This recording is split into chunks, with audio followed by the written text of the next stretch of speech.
Selamat siang Romo Rian, selamat siang Bapak Ibu yang terkasih. Kita minggu lalu tidak berjumpa, jadi katanya nih pada kangen hari ini untuk berkumpul karena hari libur ya kami selalu. Tema kita hari ini adalah apakah percaya Tuhan bisa ubahkan setiap hidup kita? Pada saat Riri baca ini tema, nggak tahu apa yang mau disampaikan sih. Risa belum sharing, biasanya sharing ya, nggak ada kesempatan ya, Ris. Nah itu ternyata benar juga sih. Kadang-kadang kita percayanya tuh ya percaya gitu. Tapi pada saat kita ada dalam satu pergumulan, kita mulai goyah. Nanti pas udah selesai, baru kita iya ya percaya gitu. Cuma di ujung depan atau di belakang gitu. Di tengah-tengahnya terjadilah kegoyahan dan itu namanya pergumulan ya.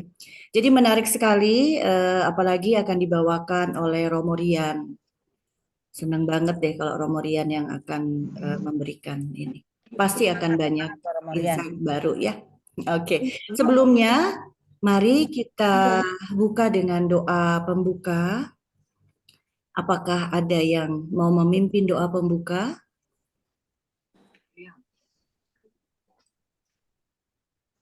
Seneng banget kalau ada yang bicara saya gitu ya. Saya. Oh, siapa tuh? Saya. Kalena? Iya. Oh, luar biasa. Seneng banget. Silahkan Kalena. Ya. Ibu-ibu, bapak-bapak, Romo, mari kita bersatu dalam doa. Dalam nama Bapa dan Putra dan Roh Kudus. Amin. Amin. Allah Bapa yang Maha Kasih, puji serta syukur kami haturkan kepadamu,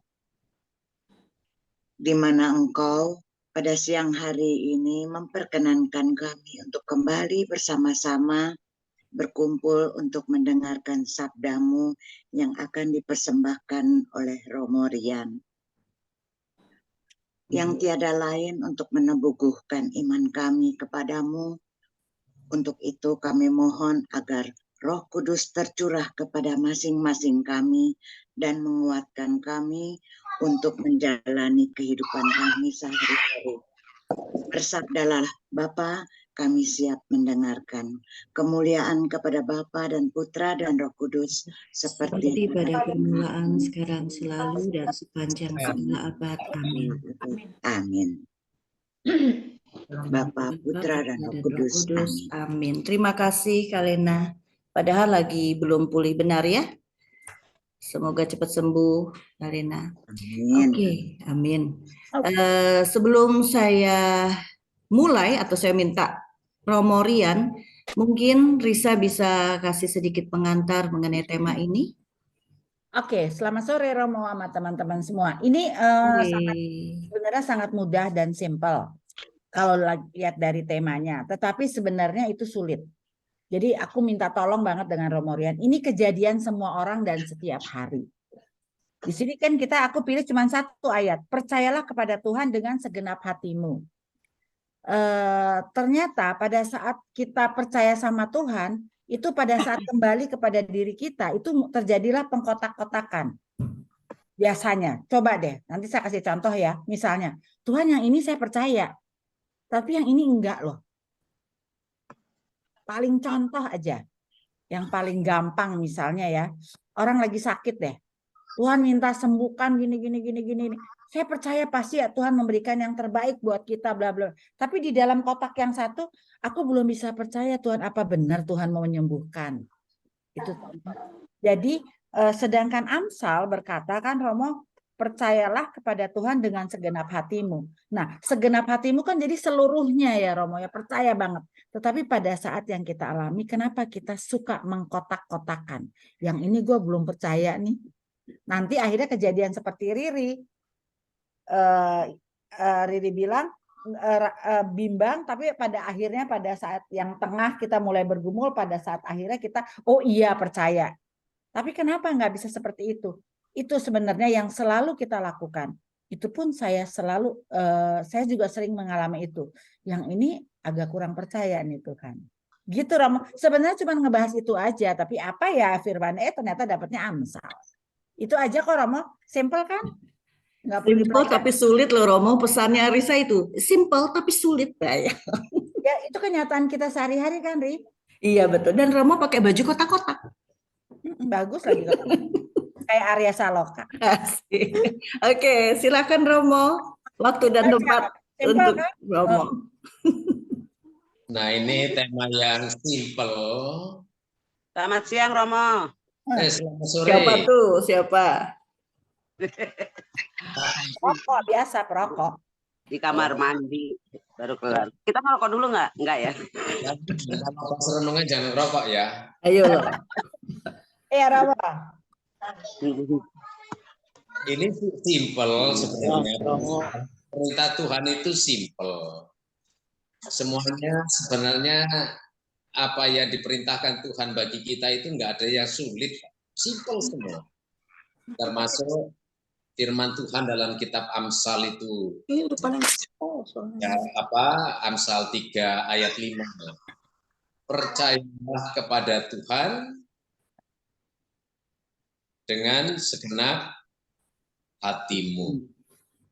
Nah, yang bikin rumit, bikin sulit, bikin berat, itu pikiran kita. Maka di ayat itu kan ada catatan berikutnya.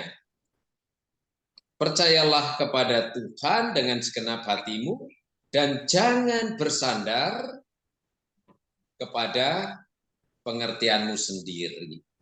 Jadi pengertian, pemikiran, pemahaman, situasi hidup kita itu yang kerap kali memperberat, membuat kisruh, memperumit pelaksanaan dari kehendak Tuhan.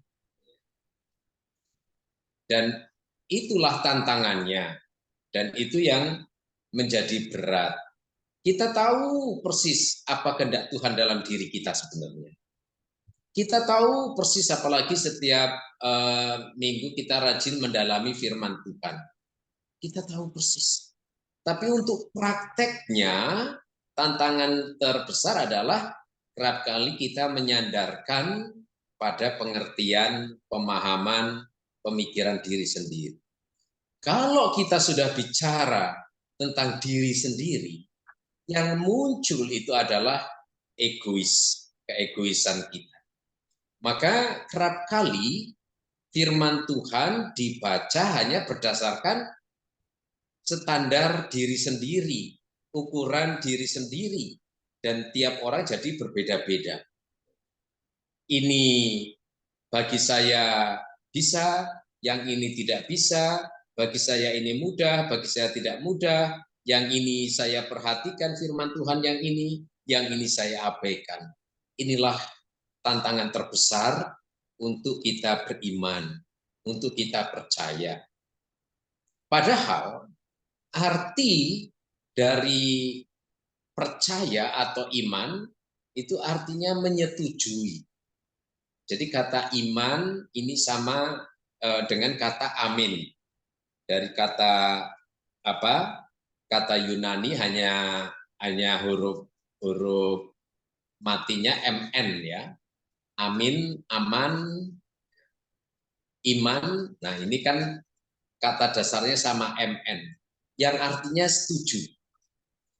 Maka kalau kita kerap kali berkata amin di akhir doa, itu saya menyetujui seluruh isi doa. Tapi di dalam kata amin itu ada iman juga. Artinya saya juga menyerahkan.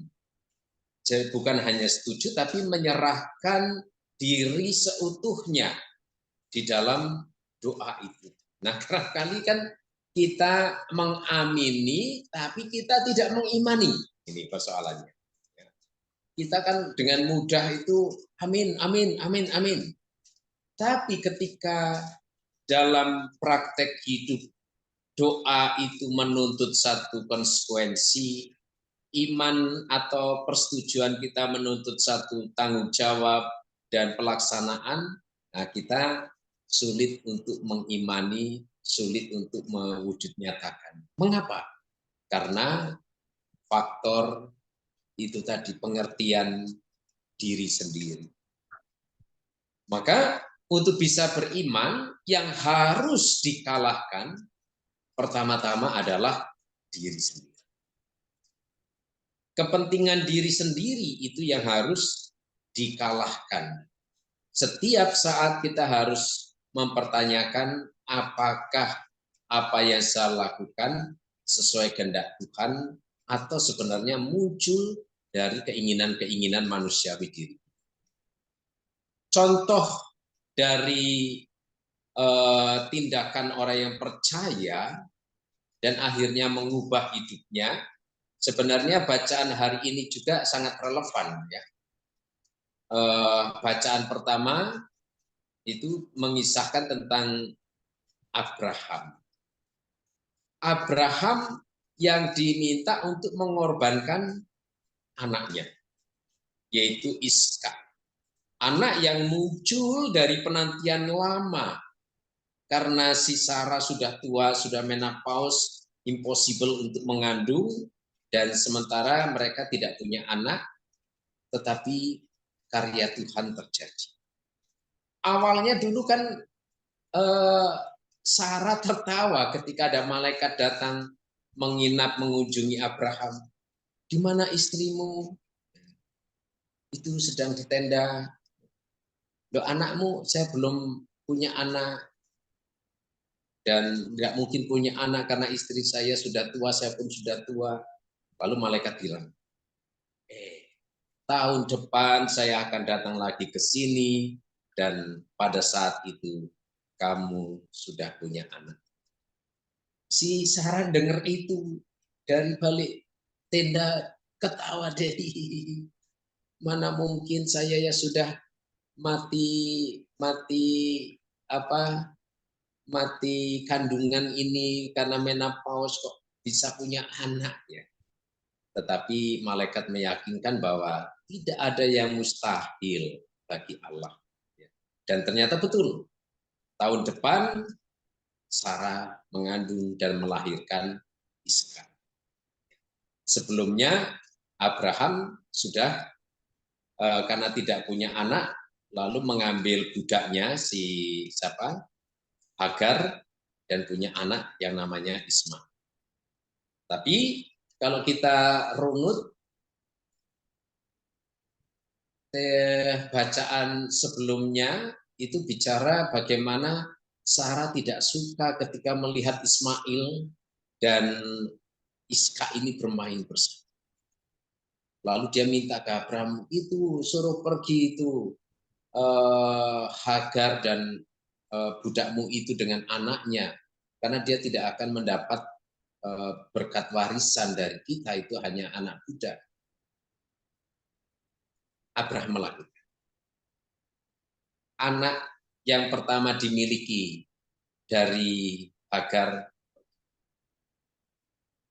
dan sebelumnya ada pergulakan juga. Tapi Tuhan berkata, jangan risau, ikuti kehendak istrimu Hagar. Karena memang Ismail itu bukan anak yang akan menjadi bangsa besar seperti yang saya janjikan. Tetapi dari dia pun nanti akan ada bangsa yang besar. Karena itu juga adalah keturunan. Nah, ada rencana dan kehendak Allah dan Abraham mengikuti semua rencana dan kehendak Allah dengan mengabaikan apa yang ia pikirkan, mengabaikan yang ia harap. Peristiwa yang kedua, sudah itu terjadi, sekarang kok Tuhan bilang persembahkan dan kurbankan anakmu Ishak. Secara manusiawi, kalau itu terjadi dalam diri kita, kita memiliki banyak hal yang kita banggakan, kita punya harapan besar terhadap anak-anak kita. Tetapi sekarang Tuhan mengendaki sesuatu yang tidak sesuai dengan harapan kita. Itu akan terjadi satu pergulakan yang besar antara mengikuti atau tidak. Tapi kita lihat bagaimana Abraham tetap melakukan itu. tanpa protes. Dia mengikuti kehendak Allah. Karena dia yakin bahwa ada rencana Allah yang besar untuk hidupnya. Maka dia ambil Ishak yang tinggal anak satu-satunya. Karena si Ismail dan si Hagar sudah pergi dari rumah. Dibawa. Memang dia tidak terus terang kepada Ishak. Maka Ishak akan tanya, "Loh, kita mau memberikan kurban bakaran, mana kurban bakarannya, Bapak?" Abraham bilang, "Nanti Tuhan sendiri yang akan menyediakan."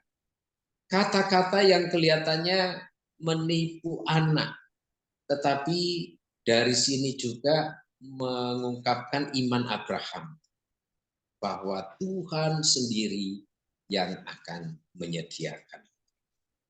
Dan itu nanti terjadi. Abraham sungguh mau mengorbankan anaknya ketika mau menyembelih, malaikat Tuhan. Abraham, jangan kau bunuh. Iya, itunya yang paling kiri. Yang ada mic-nya. Oh iya. Makasih ya. Iya, ayo. Yuk. KKS ya? Iya. Nah, siapa yang kedatangan GoFood itu? Nah, jadi apa? Lalu memang Tuhan menyediakan. Terlihat ada domba yang tersangkut tanduknya, dan itu yang akhirnya dikorbankan. Dan semenjak itu dinyatakan oleh Allah bahwa kamu mengikuti seluruh kehendak Tuhan, maka kamu menjadi berkat. Keturunanmu pun akan menjadi berkat bagi segala bangsa. Ini hebatnya. Maka iman memang bisa mengubah segala sesuatu. Karena di dalam iman, rencana dan kehendak Allah itu terjadi. Ketika kita sungguh beriman dan percaya, maka Tuhan bisa mengubah apapun yang secara manusiawi kita pikirkan tidak mungkin, tetapi bagi Allah itu mungkin. Tetapi yaitu Amsal menasihatkan, dan jangan menyandarkan pada pengertian dirimu. Kerap kali rahmat Allah dan iman kita terganjal oleh pemikiran, pemahaman diri sendiri, yaitu ego kita, sehingga Allah tidak bisa bekerja penuh di dalam diri kita. Tidak bisa mengubah apapun, bukan karena Allah tidak mampu, tetapi karena terganjal. Hati, pikiran kita sudah penuh dengan konsep-konsep tentang pengabulan doa, tentang apa yang harus Allah lakukan, tentang semua hal yang kita harapkan. Sehingga justru pengertian kita membatasi karya Allah. Ini berbeda dengan apa yang dilakukan oleh Abraham. Abraham sungguh menyerahkan segala sesuatunya pada rencana dan kehendak Allah. Meskipun dia sudah tua, dia percaya ada karya Tuhan. Dan terjadilah dia punya anak. Meskipun dia hanya punya satu anak, tapi Tuhan menghendaki, dia serahkan juga. Ternyata Tuhan mengubahnya. Ya, bukan anaknya yang ia persembahkan, tapi Tuhan mengganti dengan domba. Dan tapi anaknya juga menjadi persembahan, karena dari Ishak itu nanti muncul ke generasi yang terberkati. Sesuai dengan janji Allah, keturunanmu akan sebanyak bintang di langit dan pasir di laut, dan dari keturunan inilah seluruh bangsa mendapatkan berkatnya, dan itu terjadi. Maka iman membawa efek yang sangat besar. Buah-buah dari iman itu mendatangkan efek yang meluas. Karena itu kita umat Kristiani kan dipanggil untuk beriman, dan dengan iman itu diharapkan kita menghasilkan buah-buah iman. Dan buah-buah iman itulah yang akan membawa perubahan dalam seluruh hidup kita. Yang merubah bukan diri kita. Jadi yang merubah itu rahmat Allah. Dan Injil hari ini tadi juga menggambarkan bagaimana perubahan diterima oleh orang yang beriman, dari lumpuh dia bisa menjadi sembuh.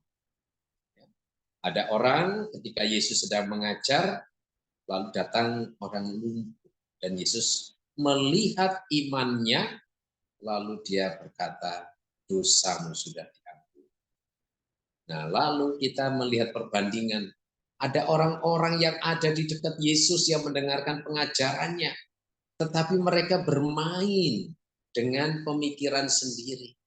Sehingga mereka hanya batin dalam hati, dalam pikiran. Ih, orang ini menghujat Allah karena dia kok mengampuni dosa. Dan ego mereka tidak melihat aspek positif dari Allah. Yang mereka lihat justru negatifnya itu. Tapi Yesus tahu apa yang dia pikir. Demikian juga Tuhan tahu disposisi iman kita, disposisi batin kita, ketika kita berdoa, ketika kita beriman, apakah sungguh murni, sungguh tulus, sungguh bulat atau tidak, atau benjol-benjol. Nah, dari situ kita akan tahu seberapa besar rahmat yang kita terima. Dan akhirnya Yesus, supaya kalian tahu bahwa anak manusia berkuasa mengampuni dosa. Maka hai anak, bangunlah, angkatlah tempat itu kepada orang lumpuh. Dan pada saat itu, orang lumpuh itu sembuh, mengangkat tempat itu. Tapi nanti ini juga masih di persepsi negatif oleh orang-orang yang ada di sekitar Yesus, yang tadi mendengarkan pengajaran Yesus. Orang-orang Farisi dan ahli Taurat, para Saduki. Mereka pikir lagi secara negatif. Dia menyembuhkan orang di hari Sabat. Dia melanggar aturan. Tapi tidak melihat aspek positif dari karya Allah. Nah, ini perbedaan antara orang beriman yang akan mendapatkan perubahan, akan mendapatkan mukjizat dan rahmat Allah kalau dia percaya penuh. Dan ada orang-orang yang tertutup pintu hatinya meskipun dia setiap hari mendengarkan pengajaran dari Yesus, tapi tidak mengimaninya. Yang ada hanya berpikir secara negatif, mencari-cari kesalahan, mengutuki Yesus, kemudian berusaha menyingkirkan Yesus. Ini ada dua aspek yang berbeda dari sikap iman. Yang satu sungguh beriman, pasrah pada Tuhan, sehingga terjadi satu perubahan. Tapi yang satu, meskipun setiap hari berkumpul bersama Yesus, mendengarkan pengajarannya, tapi tidak ada iman, sehingga yang ada hanya pemikiran negatif tentang Yesus, dan mereka tidak mendapatkan apa-apa dari rahmat Allah. Ini yang perlu kita cermati dan refleksikan dalam hidup kita sehari-hari. Bagaimana selama ini sikap iman kita? Apakah kita sungguh memiliki iman yang utuh, yang murni, yang sungguh berserah seperti kata amin, iman, dan menjadikan kita aman. Jadi ketika kita beriman, kita harus mengamini semua yang direncanakan Tuhan, meskipun kita nggak ngerti nanti ujungnya gimana. Yang namanya percaya, yang namanya iman, itu kadang tidak butuh bukti. Hanya masalahnya secara ego manusiawi, kita baru percaya kalau ada bukti. Karena ini seperti pemikiran yuridis formal. Orang menjadi percaya akan kasus tertentu kalau ada bukti, ada saksi. Nah, ini kadang menjadi godaan iman kita juga. Saya baru percaya Tuhan begini kalau ada bukti dan saksi. Ini juga yang mempengaruhi, yang menggerogoti doa-doa kita. Saya berdoa dengan penuh iman, dan saya baru berimankan kalau Tuhan ada bukti bahwa Dia mengabulkan doa saya.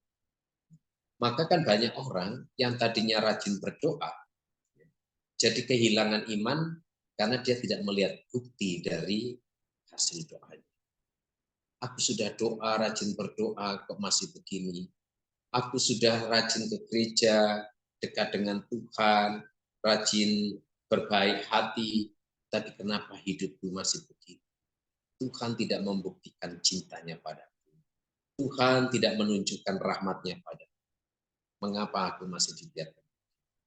Jadi kerap kali pemikiran ego kita mengandaikan dengan iman segala sesuatu yang kita miliki akan baik-baik saja.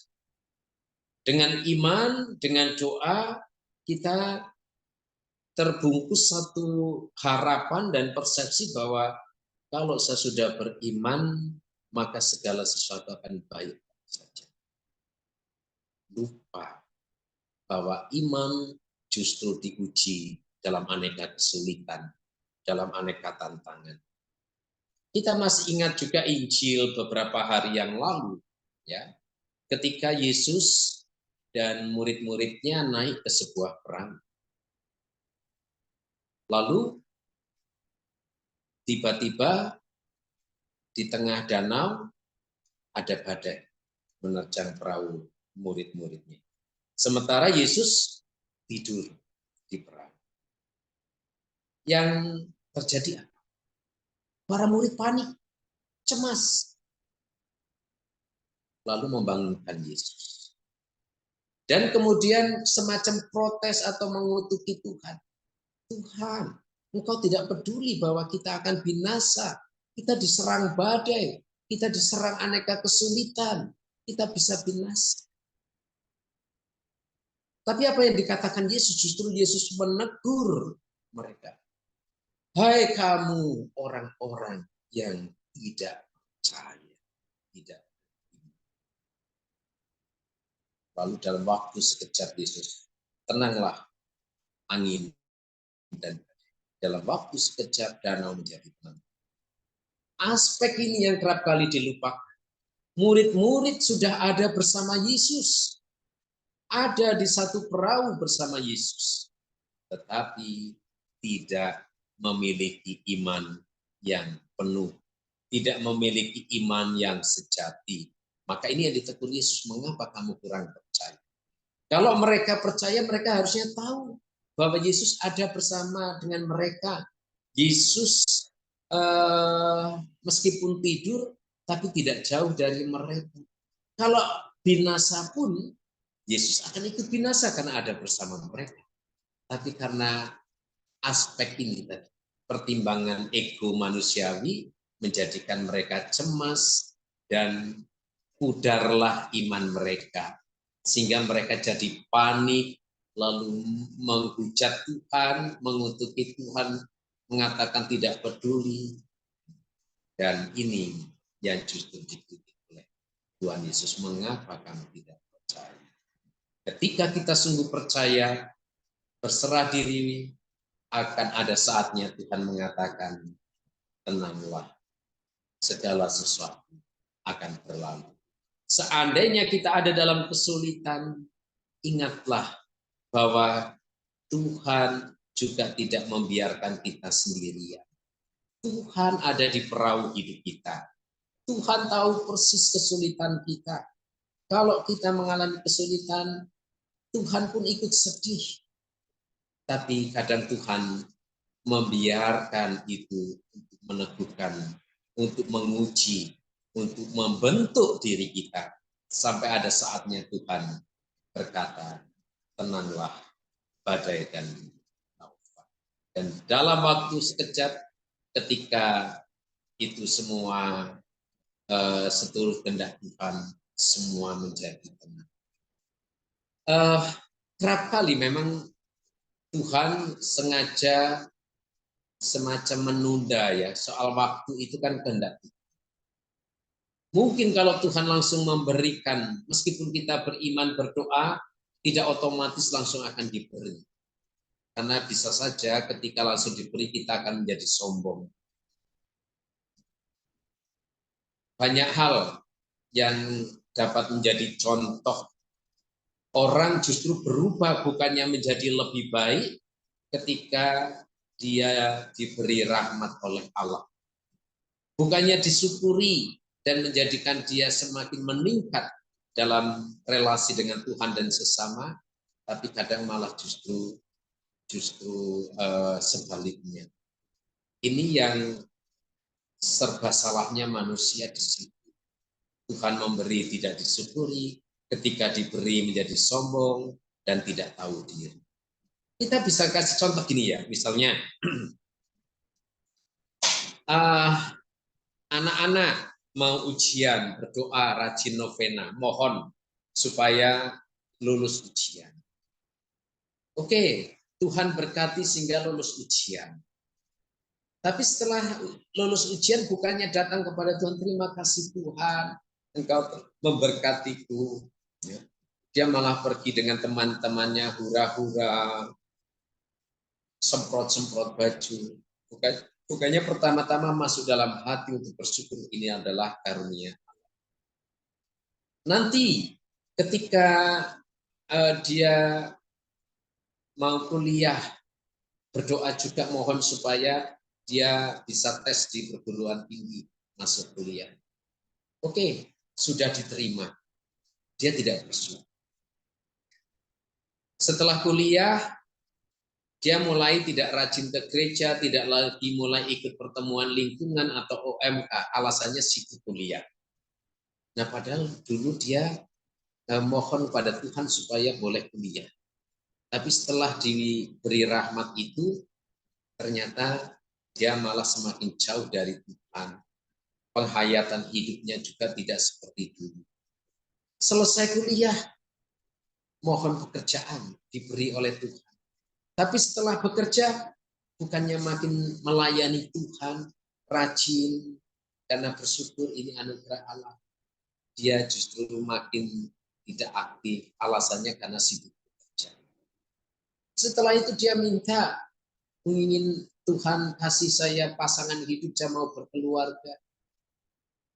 Terus begitu, ingin punya anak, dikasih Tuhan anak, tapi nanti dia perhatian terhadap gereja, perhatian terhadap Tuhan mulai juga makin kecil. Alasannya karena sibuk dengan keluarga, sibuk mengurusi anak. Dulu orang zaman dulu rajin ke gereja meskipun hanya jalan kaki. Sudah bersyukur. Lalu Tuhan kasih sepeda. Ketika sudah kasih sepeda, ada peningkatan, Tuhan kasih motor. Nah, bukannya motor digunakan untuk makin rajin ke gereja, untuk pelayanan. Aduh, sudah punya motor, malah sekarang pergi kemana-mana, rekreasi, bahkan mengalahkan hari Minggu untuk ke gereja, dikalahkan hanya untuk pergi ngantar ceweknya. Nanti oke, motor sudah ganti dengan mobil. Harusnya dengan mobil bisa membawa keluarganya untuk rajin ke gereja, rajin beribadah, peduli terhadap sesama. Tapi orang jatuh pada keegoisan dirinya sendiri. Apakah Tuhan lalu membenci kita? Meskipun kita egois, Tuhan tetap menganugerahkan rahmat dan peduli pada kita. Itulah hebatnya cinta kasih Tuhan. Tuhan tetap menaruh perhatian, tetap memberkati kita, meskipun iman kita kerap kali naik. Nah, begitulah sementara. Jadi nggak enak Moh, terakhirnya bener juga ya. Kita minta udah dikabulkan, tapi kita malu jadinya, banyak banget Moh. Masa? Ya iya, itu banyak banget dah. Pengen punya anak, udah punya anak, anaknya kita sia-siain. Kita suka-suka aturan kita, nggak kerja sama Tuhan. Udah lulus, pengen dapat kuliah yang bagus, ternyata excuse, kan capek. Bener itu sangat bener. Jadi maka itu Amsal memberi 2 catatan. Ya kan? Percayalah pada Tuhan dengan segenap hati itu berarti sepenuh hati. Jangan benjol-benjol. Dan catatannya ini harus digarisbawahi. Jangan bersandar kepada pengertianmu sendiri. Itulah godaan terberatnya di situ. Siapa yang mau sharing atau Terima mau kasih Romorian. Waduh, Bagus ya. iya, bagus banget. Itu apa pengertian jangan bersandar pada pengertian. Rupanya iman itu memang bersinggungan sama kemanusiaan kita ya, mau pada pemahaman kita, pengertian kita gitu. Itu yang susah. Risa gimana menanggapi ini? Aku ada 2 tanggapan. Yang pertama, bacaan hari ini yang belum ikut misa online, dengerin. Itu jangan eyal-eyalan dengan agama Islam tentang siapa yang disembelih ya Ishak Ismail. Itu selalu kan ribut aja. Di kitab suci dipelesetkan segala macam, di Quran segala macam. Itu jelas banget. Itu sebenarnya tradisi. Semua anaknya dikorbankan oleh si Abraham, 8 anak. Ya kan? Romo bener kan dia punya 8 anak kan dari si Yorta 6. Bayangin nggak? Sarah, Hagar, satu lagi dari anaknya siapa? Turak ya mau. Kan Turak si istrinya Gundika Abraham. Itu ternyata mau baru tahu kenapa sih Ellen 8-8-nya dikorbankan loh sama Abraham ke Tuhan. Hanya bedanya ada yang burung merpati, ada yang itu tradisi Kanaan ternyata. Jadi jangan eyal-eyalan lagi. Aku mau ingatkan itu lagi tadi Romo cerita. Itu benar. Semuanya dikorban. Ismail pun juga, tapi dengan bentuk yang berbeda. Ishak memang yang dari Tuhan langsung. Dan sekarang tahu orang bangsa Yahudi sudah bergeser. Persembahannya apa coba? Korbannya apa? Buah-buahan boleh. Makanya di gereja kan ada persembahan buah-buahan. Itu awalnya tuh dari cerita itu loh. Nanti kalau mau dengar lagi yang jelas, itu homili pagi dari Semarang. Jadi gue baru tahu itu ternyata sejarah itu. Sejarah loh, ini kita bicara sejarah kebiasaan orang-orang Yahudi. Jadi jangan ayal-ayalan antara Ishak dan Ismail. Itu bagus. Maksudnya ayal-ayalan tuh, jadi yang mau dipersembahkan tuh Ishak atau Ismail gitu maksudnya. Kan gitu kalau mau saya bilang kan Ismail. Nah, Kalau coba jelas Romorian ada pendapat nih. Gimana Mas? Bukan Ismail yang disembelih itu nggak ada akhirnya.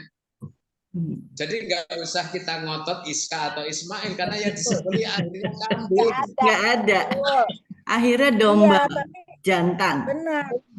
Tapi ternyata 8 anaknya itu dipersembahkan kepada Allah oleh Abraham. 8 loh anaknya itu. Tapi bukan dalam arti itu nanti makna kurban baru. Kalau dulu kan kurban itu dengan menyembelih. Ya. Makanya ibadah tuh loh, Mo. Kan kemarin baru ibadah. Menyembelih berarti itu kan menyangkut totalitas hidup ya. Artinya dari hidup disembelih kan jadi mati. Ini artinya totalitas kehidupan. Nanti ini kan makna kurban baru itu bukan soal disembelihnya, tapi apakah diri kita sepenuhnya kita persembahkan, gitu kan? Maka nanti kan ada di perjanjian baru juga dikatakan nanti Ibrani kurban sembelihan dan kurban bakaran tidak aku kehendaki. Yang aku kehendaki adalah hati yang remuk redam, persembahan diri total. Itulah persembahan yang berkenan kepada Allah, gitu kan? Nah, ini nanti makna kurban baru. Maka kita nggak usah eyal-eyalan dengan tetangga Ismail atau Ishak. Nggak ada yang dikorbankan. Ada yang dikorbankan. Dikorbankan akhirnya domba dan itu pun disediakan oleh Allah. Itu betul, Rama. Ternyata terbukalah mataku. Bego banget ya gue.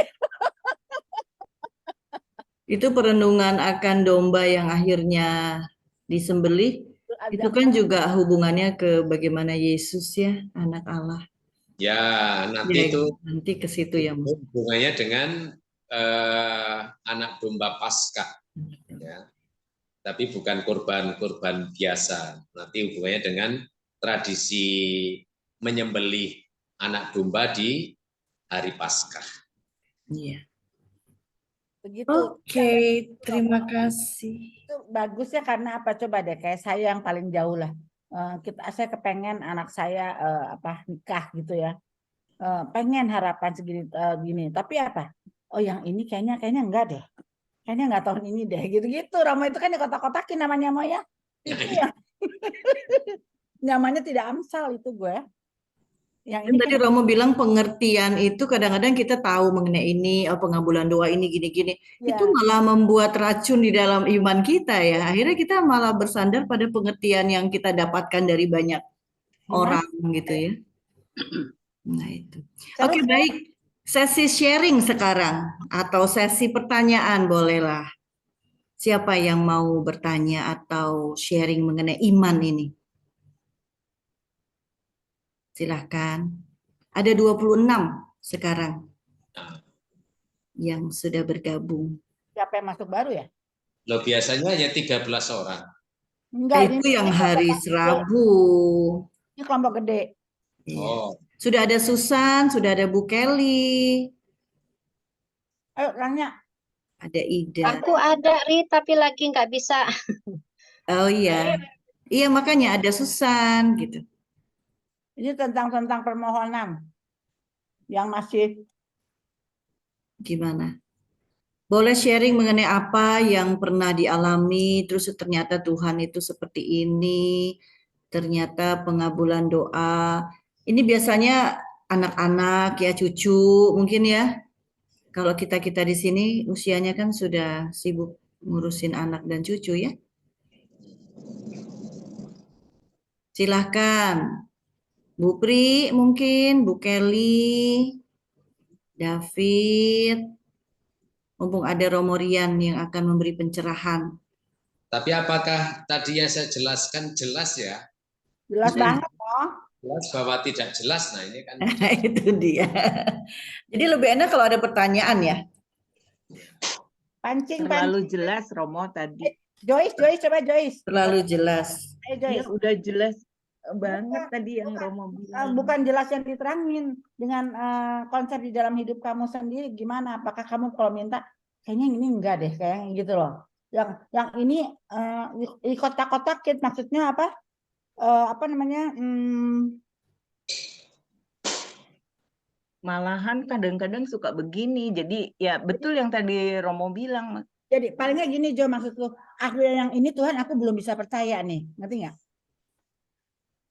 Area yang ini ada sesuatu yang kamu hanya tahu sendiri, kayaknya aku belum bisa percaya nih, gitu loh. Misalnya suami minta tolong suami jangan ini lagi gitu kan, misalnya. Tapi ternyata masih. Wah, area yang ini saya nggak percaya loh tuh, belum bisa percaya gitu loh. Sering banget kita banyak area-area yang di kotak-kotakin, area yang ini saya belum bisa percaya Tuhan. Maaf ya Tuhan ya, kayaknya Tuhan belum bisa mengubah orang ini nih, gitu loh. Kasus-kasus ya, misalnya orang mengatakan pada keinginan manusiawi. Kita punya harapan-harapan dalam hidup ini. Ya. Tetapi tiba-tiba anak kita ada yang meninggal atau anggota keluarga kita meninggal, padahal kita punya harapan besar. Nah, kerap kali ini untuk percaya bahwa ini kehendak Tuhan itu susah. Secara manusiawi, ya kan? Ya. Kita padahal punya harapan besar, anak kita yang masih muda, ini ke depan ini. Tapi misalnya tiba-tiba dipanggil Tuhan, meninggal. Nah, itu dari kasus-kasus yang saya hadapi, banyak juga umat yang kemudian jadi kehilangan iman pada Tuhan karena peristiwa itu. Sulit untuk menyatukan antara harapan manusiawi dengan melihat ini rencana dan kehendak Tuhan. Maka di sini tantangannya, di sini gap-nya di sini. Nah, mungkin dalam hal lain kita juga masing-masing pernah mengalami. Nah, monggo silakan bisa di-sharingkan. Ya. Yang dari aku contohnya pengen ada yang menikah, pacaran aja nggak punya, gimana? Kadang-kadang ini kan kita memang nggak boleh bersandar pada pengertian sendiri. Tapi ada juga keinginan kita berusaha yang maksimal gitu. Kita ya terkesannya bersandar pada kekuatan kita, jadinya pengertian kita sebelum kita berpasrah kepada Tuhan. Jadi otomatis tuh kita niatnya baik, mau berjuang dulu, mau Jadi belum bisa berpasrah, berserah. Nah, itu masalahnya. Karena niat baik itu malah akhirnya buah imannya malah berkurang, gitu Mo. Salah ya Mo ya? Nah, kita memang harus berusaha. Maka Yakobus berkata, iman tanpa perbuatan Adalah mati. mati. Kita nggak bisa iman itu artinya pasrah, ini sekarang terserah Tuhan, sekarang giliran Tuhan yang berkarya, kita nggak buat apa-apa, ya ini juga tidak akan menghasilkan buah, ya kan? Tuhan, saya punya harapan ini, tapi saya di dalam iman saya serahkan kepadamu. Berkatilah harapan saya ini, ya kan? Dan semoga harapan saya sesuai dengan kehendak-Mu. Itu harus terus dikomunikasikan di dalam iman kepada Tuhan seluruh peristiwa harapan manusiawi kita. Sehingga ketika ada hal yang tidak sesuai dengan harapan kita, kita tidak langsung jatuh dengan keputusasaan. Karena kita berjalan bersama Tuhan. Nah itu ya. Tuhan, aku punya harapan ini, tapi kok saya mengalami hal ini. Saya serahkan kepada kehendak-Mu. Mungkin di situ ada kehendak-Mu yang lebih indah yang saya tidak tahu. Nah, jadi tidak ada keputusasaan di segala situasi yang tidak sesuai dengan harapan, kita tetap berserah pada Tuhan. Tapi kalau hanya mengandalkan kekuatan manusiawi, ketika kita menghadapi sesuatu yang tidak sesuai harapan, sudah hancurkan semua pemikiran kita. Tidak lagi kembali kepada rencana dan kehendak Tuhan. Nah, ini peluang itu yang kadang tertutup karena ego kita itu. Nah, ini harus dikelopkan sekarang. Oke, harus berjalan bersama ya itu jadinya iman dan perbuatan, usaha dan harapan kita pada Tuhan ya. Berjalan. Oke, terima kasih Romo. Mari silakan tuh Pak Markus kayaknya sudah siap di depan layar. Siapa? Pak Markus, silakan Pak Markus. Ya, selamat siang Romo. Terima kasih Bu Riri dan terima kasih Bu Risa. Ini Romo, penjelasan Romo itu mengena pada saya sungguhnya. Semua kehidupan saya itu ya seperti Romo yang dijelaskan tadi. Jadi saya ya sekarang ini akan coba-coba untuk menyampaikan. Memang dulu saya waktu masih kuat dan masih muda itu kerja, pengen kerja untuk keluarga, untuk menyekolahkan anak, untuk kuliahin anak, semuanya udah bisa. Mohon sama Tuhan bisa. Tiap minggu ke gereja, ya. Mohon apa diberikan. Udah pensiun, kepengen kerja lagi, diberikan pertolongan Tuhan lagi. Akhirnya anak saya dua tuh, satu laki-laki satu perempuan, terus minta nikah. Ya, nih, tapi dua-duanya akhirnya kadang-kadang hilang dari permohonan saya tadi. Dua-duanya hilang semuanya, dibawa suaminya, dibawa istrinya masing-masing, membina keluarga mereka masing-masing. Yang saya harapkan satu, anak saya yang perempuan itu dapat orang Kanada, kepengen punya turunan mata biru, hidung mancung. Kok sampai sekarang ini nggak diberi. Nah, itu sering mohon. Kadang-kadang saya ya ada timbul rasa kadang-kadang putus asa lah, udahlah. Gimana gitu. Tapi untung aja, yaitu setelah itu saya tidak lagi boleh kerja karena kena penyakit. Nah ini, kena penyakit stroke ringan, akhirnya saya kasih tahu sama anak-anak saya, ternyata anak saya yang perempuan itu masih tahu, tidak usah kerja lagi. Nasib ekonomi harian kita berdua dengan ibunya kan susah. Nah, tapi ya saya kadang-kadang ini, mohon pada Tuhan, keringanan. Ini bukan ini lagi, keringanan diberikan, yaitu untung aja ada Bu Risa, Bu Riri, komunitas kita semuanya menolong, ada pemberian buku-buku doa. Di situ ada penguatan saya dan juga tiap minggunya ke gereja itu. Kekuatan saya itu di situ.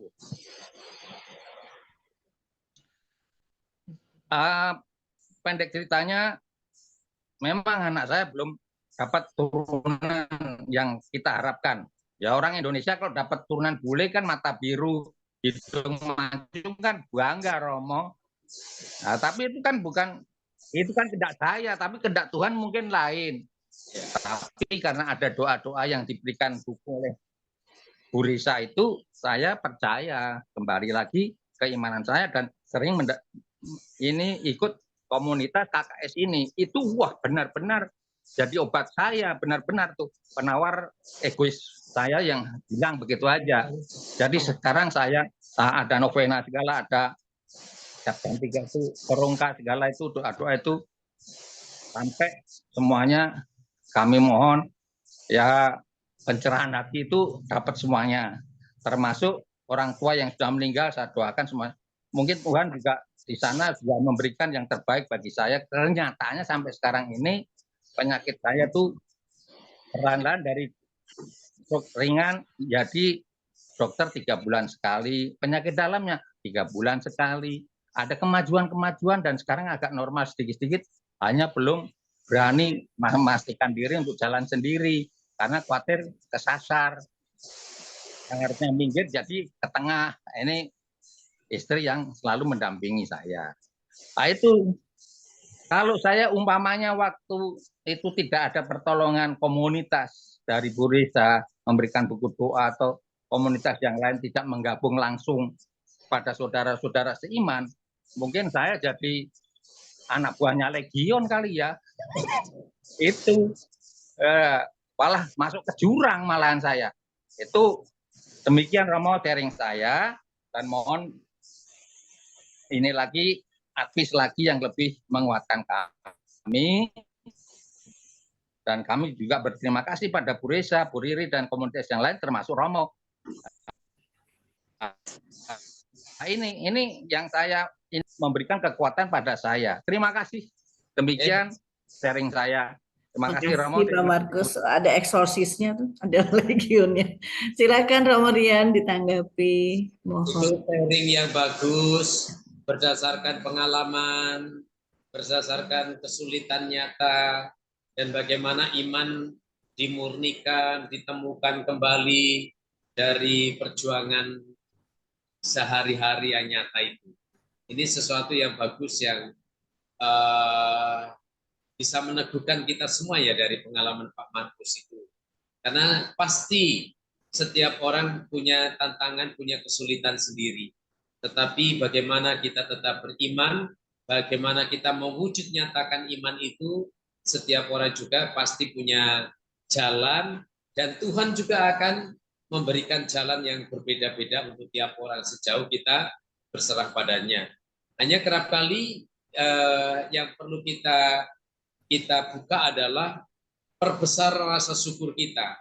Karena karya Tuhan itu juga melalui cara-cara manusiawi, melalui peristiwa, pengalaman, perjumpaan, kehadiran orang-orang di sekitar kita, itu juga menjadi cara Tuhan menjawab doa dan harapan kita.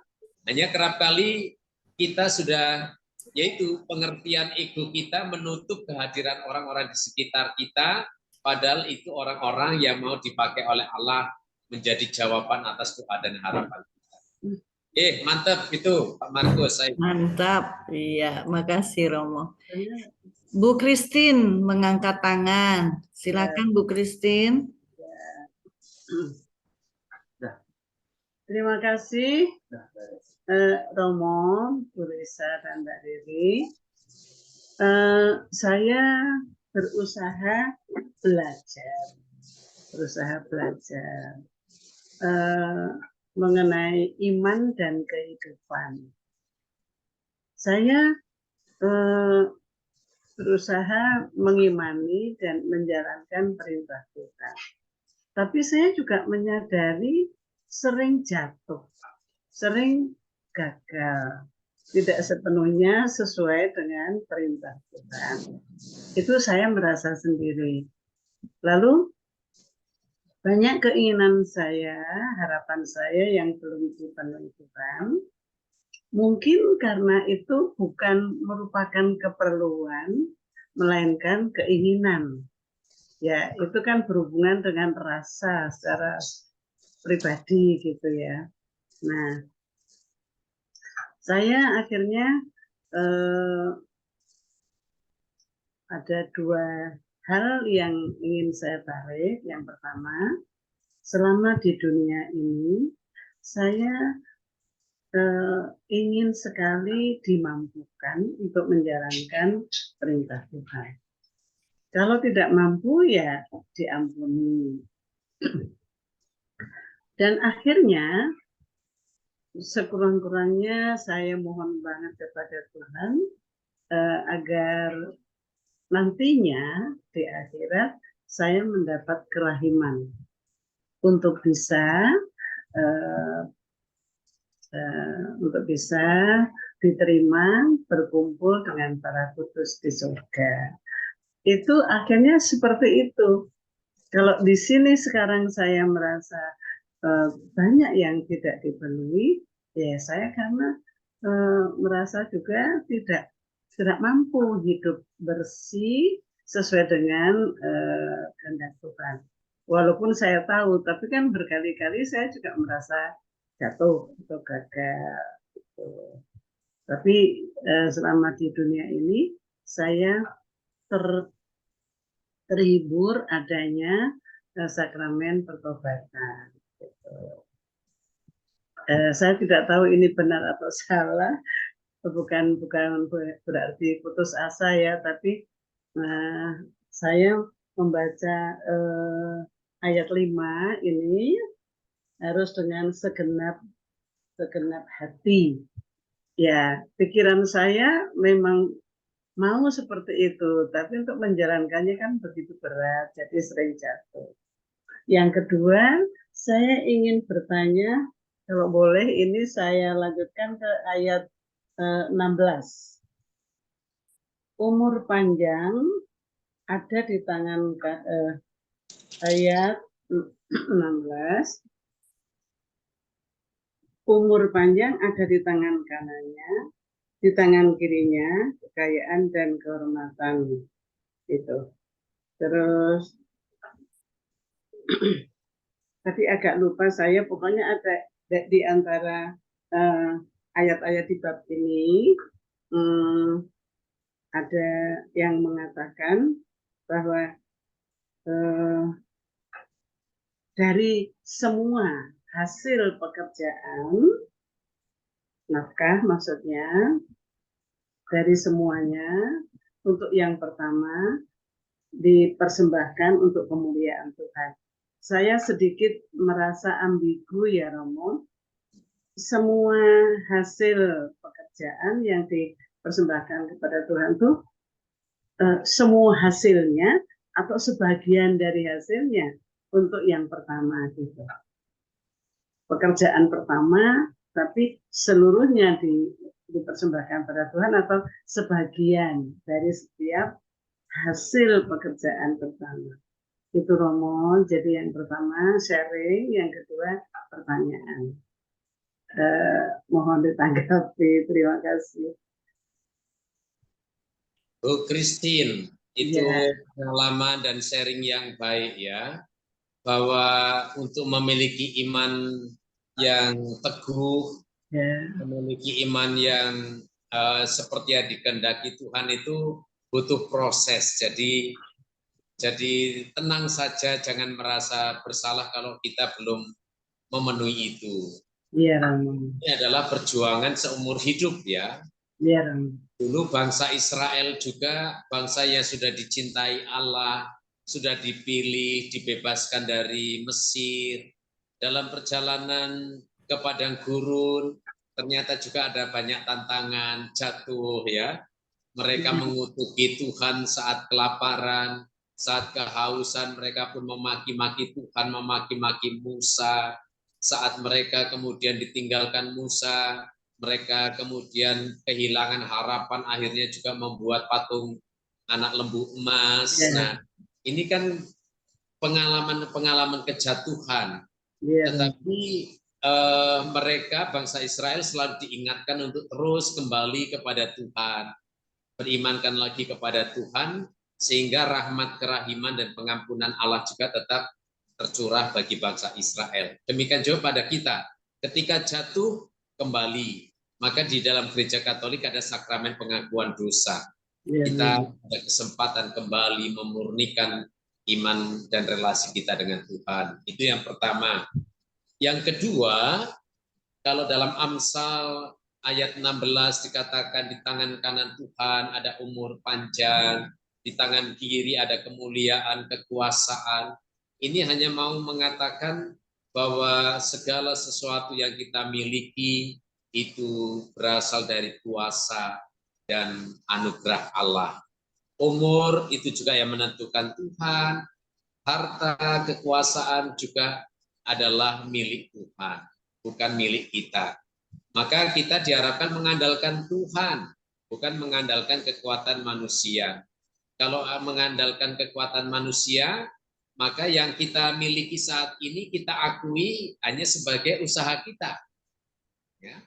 Tetapi ketika kita mengandalkan Allah, berdasarkan juga ayat ke-16 tadi, kita akan selalu bersyukur bahwa semua yang kita miliki ini berasal dari Allah.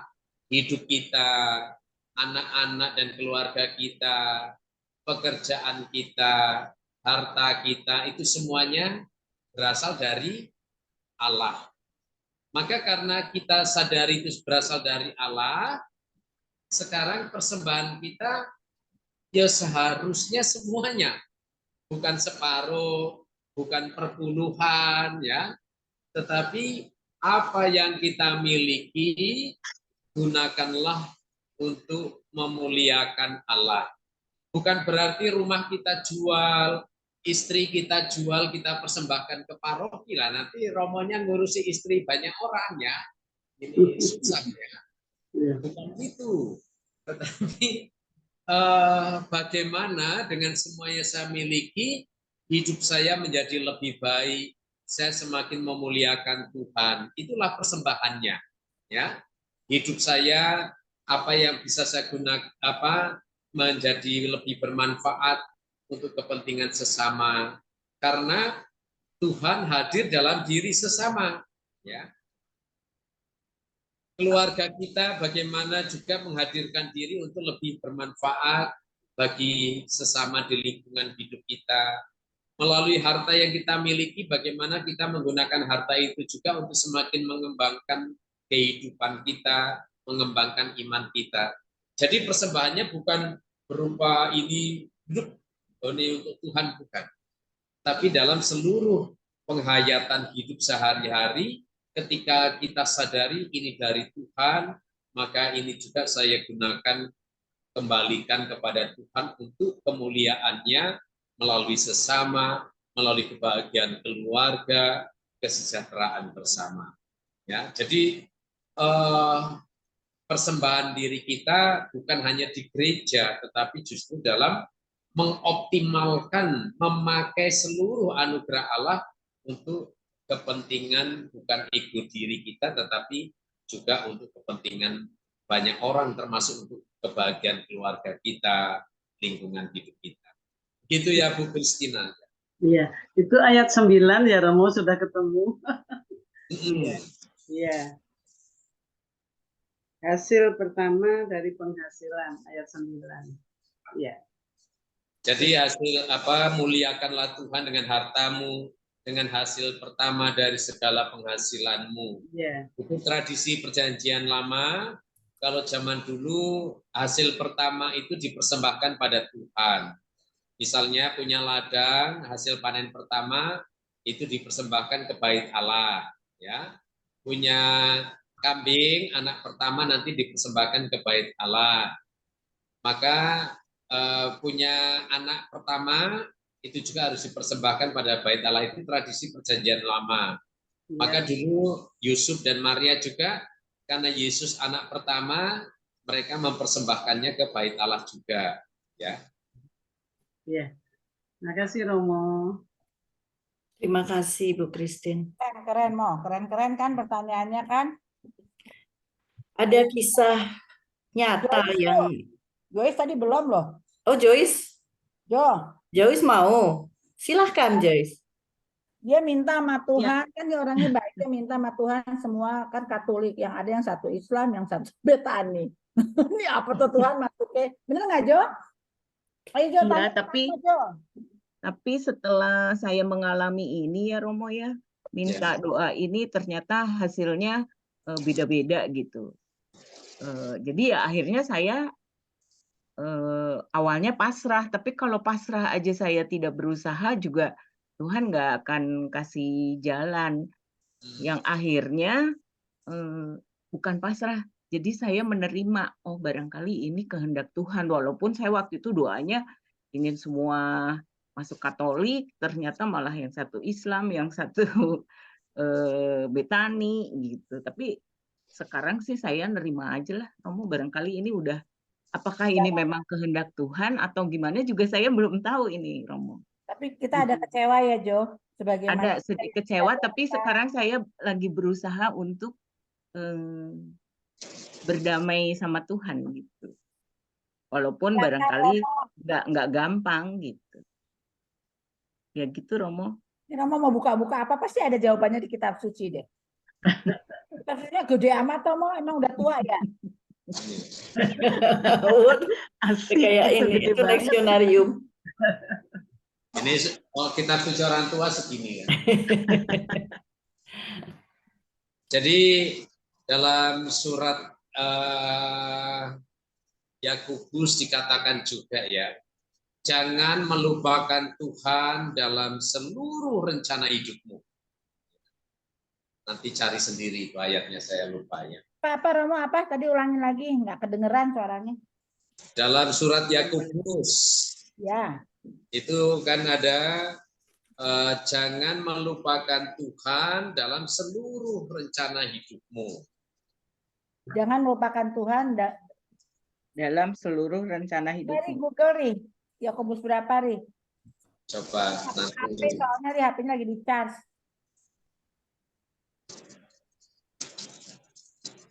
Jangan apa Romo sekali lagi? Jangan melupakan Tuhan dalam seluruh hidupmu ya. Dalam seluruh rencana itu. Rencana hidupmu. Jangan melupakan Tuhan dalam seluruh rencana hidupmu. Yakobus 4 ayat 13. Ayat 13 sampai 17. 4. Yakobus berapa hari? 4. 17. 4 ayat 13 sampai 17 ya. Nah, ketemu ini saya. Enggak pinter-pinter ya. Nah, Kak, saya baca. Jadi, sekarang hai kamu yang berkata, hari ini atau besok kami berangkat ke kota Anu, dan di sana kami akan tinggal setahun, berdagang serta mendapat untung. Sedang kamu tidak tahu apa yang terjadi besok. Apakah arti hidupmu? Hidupmu itu sama seperti uap yang sebentar saja kelihatan, lalu lenyap. Sebenarnya kamu harus berkata, jika Tuhan menghendakinya, kami akan hidup dan berbuat ini dan itu. Tapi sekarang kamu memegahkan diri dalam congkakmu, dan semua kemegahan yang demikian adalah salah. Jadi jika seorang tahu bagaimana ia harus berbuat baik, tetapi ia tidak melakukannya, ia berdosa. Ih, serem banget. Jadi jelas ya, bahwa kita boleh merencanakan ini dan itu. Tapi soal hari esok kan kita nggak ada yang tahu. Maka kita, Tuhan, aku punya rencana ini, berkatilah rencana ini, kalau boleh ini terjadi. Misalnya tidak terjadi, berarti Tuhan punya rencana lain. Nah itu yang harus kita terbuka bahwa Tuhan punya rencana lain atas hidup kita. Nah kerap kali kita ngotot-ngototan, aku punya rencana ini, Tuhan punya rencana lain, kita nggak ketemu, akhirnya bentrok dengan Tuhan. Kita memusuhi Tuhan, ya kan?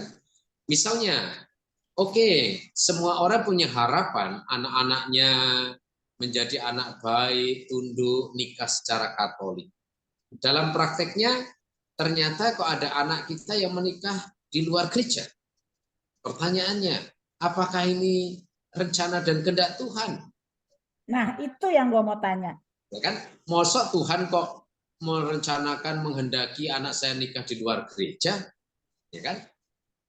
Iya. Karena menikah di luar gereja itu mendatangkan hukuman dari gereja dan menjadi bagian dari dosa, pasti kalau itu terjadi itu bukan kehendak Tuhan. Tapi kok terjadi? Ya karena manusia itu diberi kebebasan. Setiap pribadi ada kebebasan. Kita mengharapkan anak-anak kita begini, tetapi belum tentu anak kita punya keputusan yang sama dengan kita. Dan ketika anak itu memiliki keputusan yang berbeda, itu sungguh hak dan tanggung jawab pribadi. Berarti Tapi doanya nggak dijawab ya, Mo? apa? Doanya tidak dijawab berarti ya. Berarti bukan kita hanya punya harapan, tapi apakah itu tidak yang sesuai dengan harapan Tuhan? Apa? Melalui peristiwa yang tidak mengenakkan itu, kita harus bertanya, Tuhan menghendaki saya bersikap gimana? Nah itu yang kerap kali tidak kita tanyakan kepada Tuhan. Kita hanya meratapi satu pintu yang sudah tertutup. Padahal di sekitar kita ada banyak pintu lain. Pintu rahmat yang terbuka lebar, tapi karena kita sudah hanya fokus pada pintu yang tertutup itu, kita lupa bahwa ada pintu-pintu yang lain yang terbuka yang kita harus mencari jawaban. Melalui peristiwa yang tidak mengenakkan ini, sebenarnya Tuhan menghendaki apa? Siapa tahu melalui itu justru Tuhan menghendaki supaya kita makin memiliki cinta kasih, semakin memiliki kesabaran.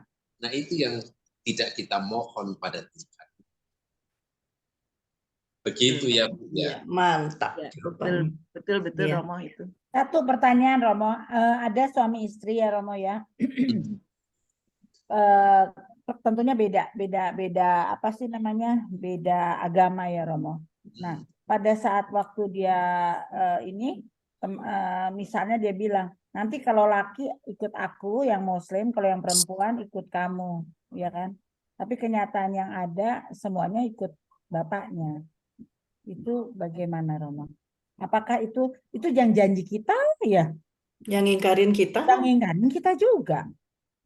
Ya, Romo? Itu bagaimana konsekuensinya? Itu kan sebenarnya salah.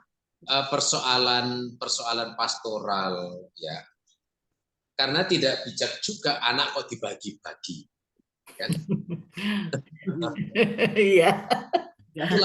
Supaya adil.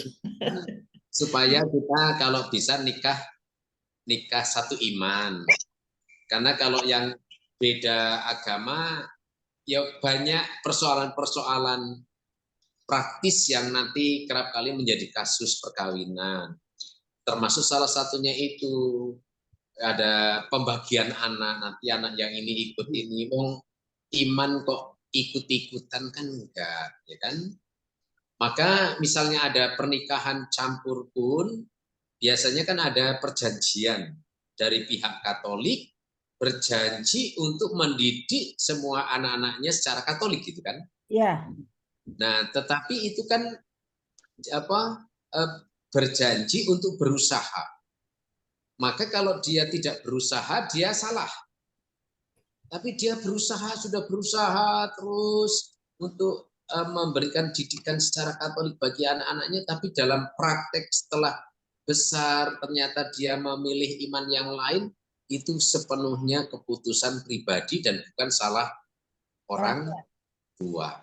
Karena nanti seluruh perbuatan manusiawi kita adalah pertanggungjawabannya pribadi, bukan pertanggungjawaban keluarga, ya. Jadi setiap orang memperkenalkan Yesus itu sendiri ya.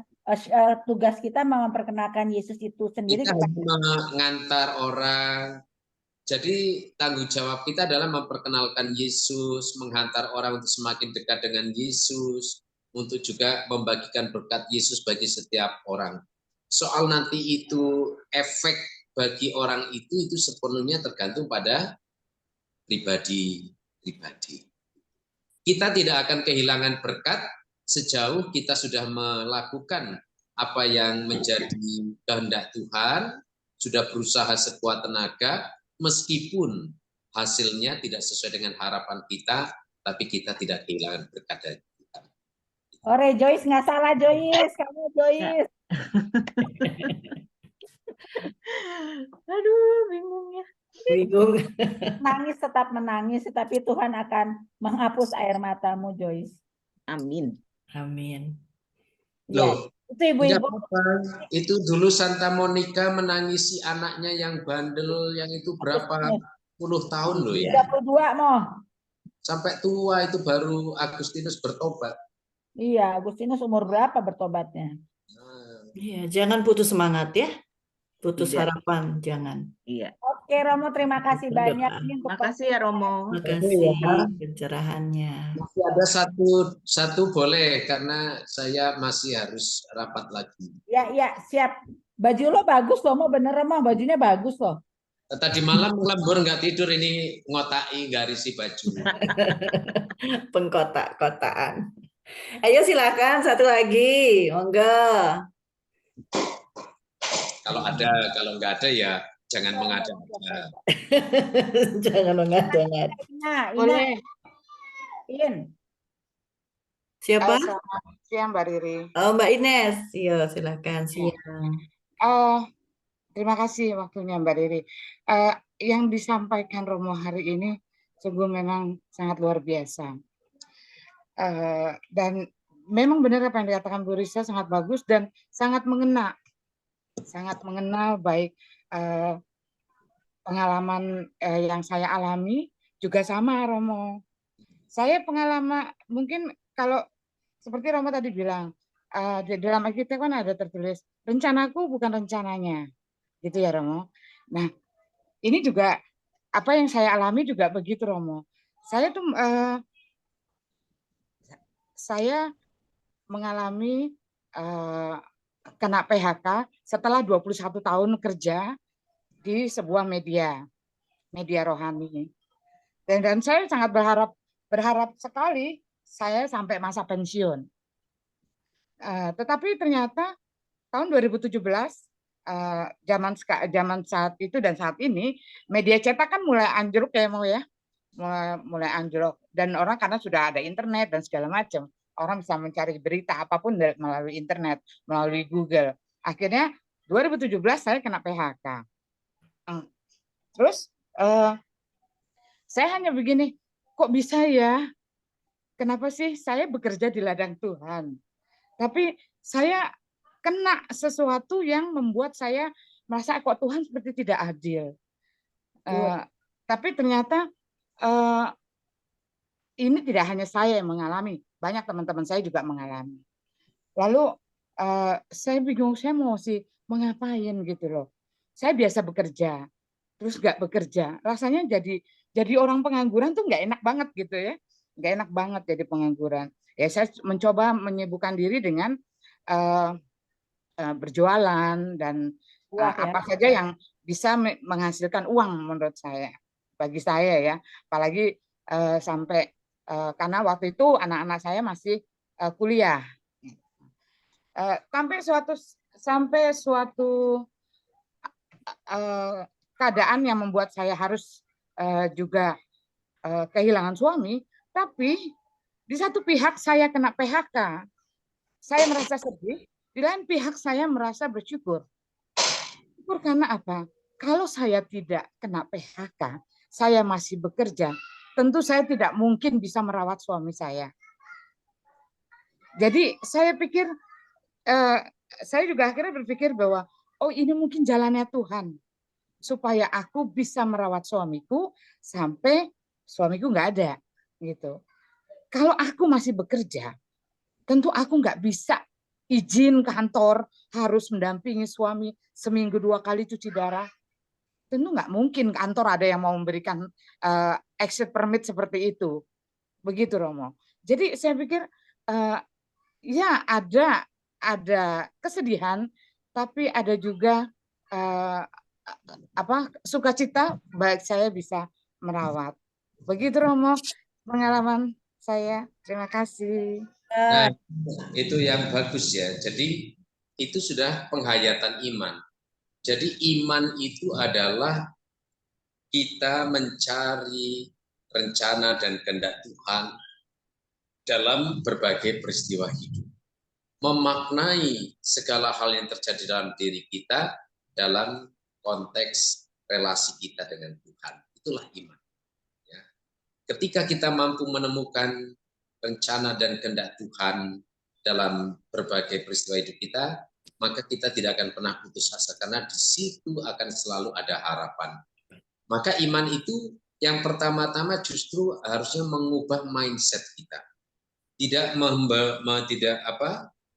membelenggu diri kita, tetapi iman justru mengubah pola pikir kita supaya kita tidak terkungkung oleh keinginan-keinginan manusiawi kita. Ini yang baik ya sudah di-sharing. Terima kasih Romo. Terima kasih Mbak Ines. Semoga nanti di kemudian hari kalau ada yang nggak enak-enak, ingat lagi pengalaman ini ya. Jadi Iya. imannya terus kita bawa, nggak cuman selesai baru bersyukur, tapi bersyukur setiap saat. Oke, tutup. Satu lagi, ya sekalian nutup ya Riz ya. Siapa? Aku mau aku tuh tersentuh sama Risa punya cerita kemarin.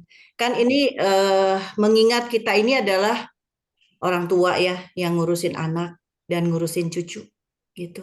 Oh iya, Mau betul. menyampaikan bagaimana nilai itu penting banget bagi anak-anak kita. Di sini kan di perikop yang ini kan ayat 5 yang Romo sampaikan. Itu ada hubungannya ke ayat yang 1 Romo.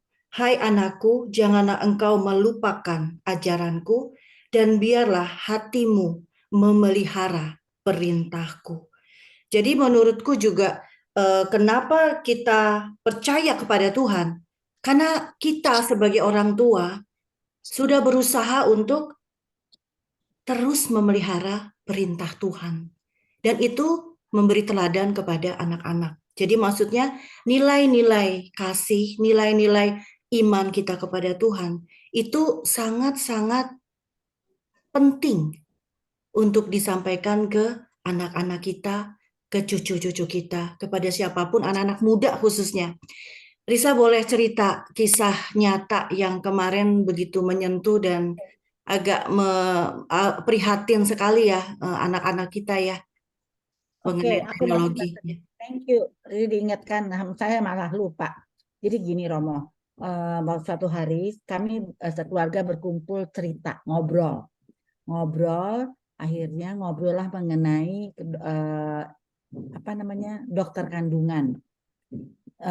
Sekarang ini ternyata Romo saya baru tahu, udah tua sih ya, punya jangan-jangan Romo juga nggak tahu. Ternyata sekarang kehebatan teknologi Romo, usia kandungan 3 bulan ya itu bisa dites anaknya bakal autis apa enggak. Oh gitu, kaget saya. Iya mah, temanku kayak begitu. Oh nanti beberapa bulan lagi dicek lagi. Ini mengenai autis. Nah pikiran saya, oh gitu hebat dong, berarti kan harus mempersiapkan mental. Iya dong. Logika kita kan kalau sampai ini anak autis berarti mental saya harus dipersiapkan atau mencari adakah obat yang untuk mengurangi apapun lah yang kita usahakan. Iya, apa yang terjadi Romo? Terus kalau udah apa gunanya kalau tahu hebat ya lagi sama Rudi hebat juga ya. Terus kalau udah tahu terus gimana? Gitu kan? Ya digugurin mah. Hah? Lemes saya langsung digugurin. Terus aku nggak berani komentar keagamaan enggak lah, namanya juga anak-anak ya. Hanya aku prihatin. Ya itu kan tidak terjadi dalam keluargaku, tapi iya temanku digugurin kan kasihan mah anaknya kalau autis juga. Bayangin nggak mah? Jadi sepihak dari dia nggak mau repot dan kasihan anaknya. Aku nangis itu bener mau di situ waktu Mama Rudi berdua.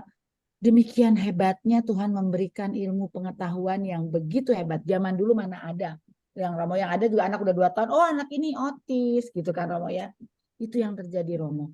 Saya kemarin cerita sama Rudi di Mariri di kelompok yang hari Rabu. Saya bilang, saya sedih dan nangis. Gimana Tuhan memberikan itulah. Tuhan memberikan sesuatu yang baik buat kita, tapi kita salah mempergunakan pemberian itu. Sangat prihatin loh Romo. Dan ini terjadi dan saya rasa ini semua udah. Terus satu lagi, sekarang banyak pendapat laki-laki tidak baik lah mungkin ya, saya nggak tahu dengan dia. Sekarang lagi kan Romo apa tahu atau tidak, kita bisa nih kayak anak muda ini, dia ambil indung telurnya, diminta diambil mau ya, disimpan. Nanti setelah nanti kalau saya misalnya kawin umur 40, saya pakai indung telur saya yang itu mau. Itu terjadi, mempersiapkan kalau kita kawinnya tua, satu. Kedua, mempersiapkan gue nggak mau punya suami tapi pengen punya anak. Dan itu sudah terjadi Romo, dan ini bukan katanya, itu ada benar. Kalau para artis sekarang kayak Luna Maya udah ambil tuh mau indung telurnya, beberapa artis sudah ambil waktu dia umur masih muda. Bayangin nggak Romo? Jadi menurut saya keturunan tuh dimain-mainkan ya, bukan anugerah Tuhan lagi ya Romo ya. Itu aja. Thank you Ri, ingetin. Iya, terima kasih. Iya. Ini Jadi anak-anak sekarang mungkin ya pengertian pemahaman mereka nggak sampai ya segitu, sehingga mereka memutuskan seperti itu. Bahaya ya kalau ada teknologinya canggih dan pemahaman mereka tidak sampai kepada iman seperti ini. Jadi ya untuk praktisnya diaborsi aja gitu kan. Karena dia hanya mengandalkan pemikiran mereka mengenai percaya kepada Tuhan. Mereka agak ragu. Jadi itu sih ajakan apa yang kita renungkan di siang hari ini, itu juga PR untuk kita. Walaupun itu tidak terjadi dalam keluarga kita, tapi kayaknya kita juga bisa ambil bagian dengan ya, menghadapi anak-anak kita dan cucu-cucu kita. Kita harus belajar dari Abraham. Di Palembang belum ada kali itu. Itu. Nah, sudah. Jadi itu tetap menjadi persoalan. Jadi persoalan moralitas medis ya. Dan gereja secara tegas itu tetap pro-life, apapun tetap kita membela kehidupan. Yeah. Maka kayak bayi tabung, kemudian kemajuan teknologi tidak bisa menjadi alasan kita menyisihkan kehidupan. Kita harus membela. Dan kita jangan menjadi orang yang egois menentukan kebahagiaan orang lain. Jadi oke, misalnya kita tahu anak dalam kandungan itu cacat. Kasihan kalau ini nanti terus, nanti dia nggak bahagia. Nah berarti kan yang menentukan kebahagiaan anak kita ini egois kita. Ya, lalu keegoisan kita lagi kan, saya tidak mau repot dengan anak yang cacat. Dan akhirnya memutuskan pengguguran. Padahal secara moral gereja, pengguguran itu adalah dosa yang paling berat. Mengapa? Karena membunuh kehidupan yang tidak bisa membela diri. Iya, betul. Pembunuhan, betul. Membunuh pribadi yang justru dalam posisi lemah butuh perlindungan dari kita. Terharu Romo, kasihan. Kebayang. Nah, maka gereja, kalau ini dikatakan kepada gereja, gereja tidak akan menyetujui, dan kalau itu dianjurkan oleh seorang dokter Katolik atau dilakukan oleh seorang Katolik, itu sudah mendatangkan hukuman ekskomunikasi langsung. Otomatis ya. Oh ya. Melanggar ajaran gereja ya. Dunia seperti itu Ibu. Sekarang perkembangan dunia seperti itu. Iya. Dan nanti ada juga model orang kemajuan ke depan, bisa saja ada orang yang sewa rahim. Iya, sekarang udah mulai Romo. Kemudian ambil keturunan dari bank sperma atau bank telur, sel telur itu bisa. Di luar negeri sudah mulai. Saya mau memperbaiki keturunan, maka saya beli sel spermanya siapa, ya sudah disimpan di bank sperma. Yang pinter-pinter dijadiin satu, supaya anaknya pintar. Nah itu sekarang sudah ada. Tapi gereja tetap berdiri kokoh untuk membela sistem moral dan kehidupan umat manusia. Iya. Begitu ya yang kita hadapi. Terima kasih. Jadi Romo, rupanya bacaan hari ini juga sesuai ya, ada relevansinya ya dengan pembahasan kita. Kita belajar dari Abraham harusnya. Bila kita melakukan sesuatu yang di luar dari kehendak dan rencana kita, kita harus melepaskan kepentingan pribadi, egoisme kita. Gitu ya, untuk menunjukkan bahwa kita beriman hanya kepada Tuhan. Romo, terima kasih banyak pencerahannya. Terima kasih Bapak Ibu kehadirannya. Kita tutup KKS siang ini, sore ini. Mohon Romo tutup dan disertai doa dan berkat dari Tuhan. Silakan Romo. Mari kita berserah diri pada Tuhan, berdoa di dalam iman yang murni kepadanya. Dalam nama Bapa, Putra, dan Roh Kudus. Amin. Ya Allah, kami bersyukur karena telah Kau tanamkan iman di dalam diri kami. Melalui iman ini, kami memiliki pegangan untuk mengarahkan diri kemana kami harus bertahu. Kau sendiri yang sumber hidup, dan sumber keberkahan, dan juga sumber segala sesuatu. Engkau yang menyediakan segala rahmat untuk kami. Melalui iman yang Kau berikan kepada kami, maka Engkau akan memberikan yang terbaik untuk kami. Satu hal yang Kau minta, kami mampu menyangkal diri kami sendiri, mengalahkan keegoisan diri kami sendiri, dan hanya mengarahkan diri pada kehendak. Maka semoga permenungan kami hari ini semakin menjadikan kami memiliki iman yang teguh kepadamu, berserah diri padamu, seraya secara manusiawi kami juga mengusahakan terwujudnya kehendak-Mu dalam kehidupan kami. Semoga dalam segala kesulitan, dalam aneka tantangan, kami tidak meninggalkan iman kepadamu, karena di dalam iman kepadamu selalu ada harapan, selalu ada pintu yang terbuka. Tapi bukalah mata hati kami untuk selalu melihat rahmat-Mu dalam aneka peristiwa hidup kami. Berkatilah diri kami, keluarga kami, dan anak-anak kami. Engkau tahu apa yang mereka perlukan pada saat ini. Maka di dalam iman kepadamu, kami juga berserah, menyerahkan mereka pada penyelenggaraan, pada berkat dan perlindungan. Terpujilah Engkau ya Allah dalam seluruh hidup dan karya kami, kini dan sepanjang masa. Amin. Semoga saudara-saudari beserta keluarga biasa dilindungi, dibimbing dan dilimpahi berkat Allah yang Maha Kuasa, Bapa, Putra, dan Roh Kudus. Amin. Amin. Terima kasih Romo Rian.